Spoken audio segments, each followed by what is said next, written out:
All right, if you had a hard time with the warm up, I'm going to share a couple things that I have learned about how new substances form.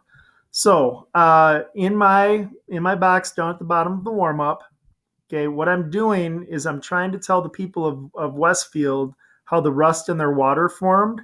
And what I've learned so far is that substances can change into different substances during what's called a chemical reaction. I also know that substances change into these new substances during chemical reactions because the repeating groups of atoms that make up the substances rearrange. Remember that you don't have any substance that's a different substance that would have the same arrangement of their group of atoms. Um, this is a little bit different, but a great example of this would be I think you've learned about genetics.